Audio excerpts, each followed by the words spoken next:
Hi, Amanda for Swift Galleries here, and today I'm going to show you how to create a custom product when there's not what you need in the Swift Galleries database. So here I am in your dashboard. You're going to click the product button.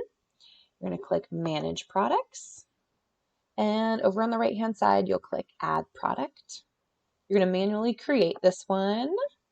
Click through there. Okay, and today we're going to use the Deckled Edge Fine Art print that Pro DPI is offering. It's a brand new product. Let me go ahead and put that in. For product description, I'm just going to stick the same thing in, but say it's on torch on paper because that's what they're printing it on.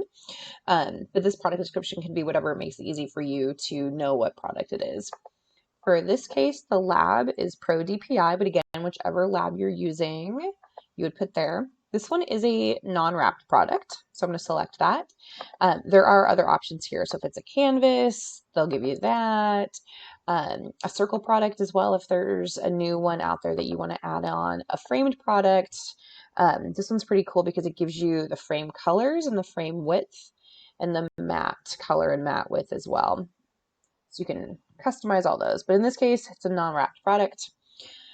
For here, I'm not entirely sure if the edge wrap is still what this is, but I'm going to keep it there for now. If I were to actually be making this product for myself, I would look into their website a little bit more and see if they call out what the edge bleed is. And if not, I'd contact my rep directly from the lab.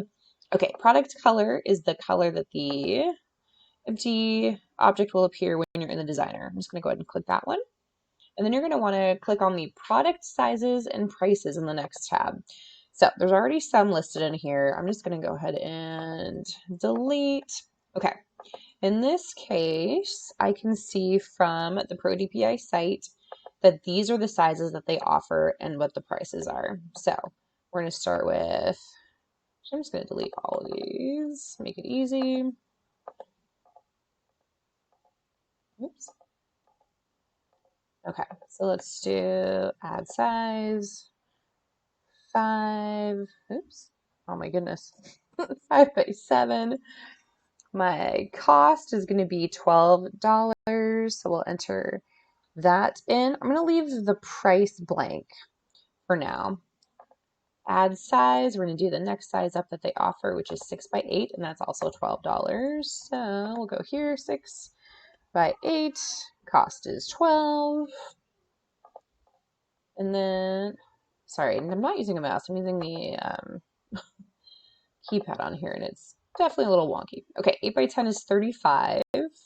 So 8 by 10, 35. I'm not going to enter in the other ones for now, but you would enter in all of the sizes that you plan on offering to your clients. The cool part here is if you want to make it easy and set all your prices just according to, 3 times your cost, 4 times your cost, 5 times your cost, whatever it is you've decided after going through your cost of doing business. So in this case, I usually do 4 times my cost. So I'm going to click that, update prices, and it automatically adds the prices right here. Okay, I'm going to click the Save Product button. And you are all done and good to go. So now you have this new product that you've created that's available for you to use while you're in your designer. Thank you very much, and we'll see you next time for some more helpful tips while using the Swift Galleries Designer.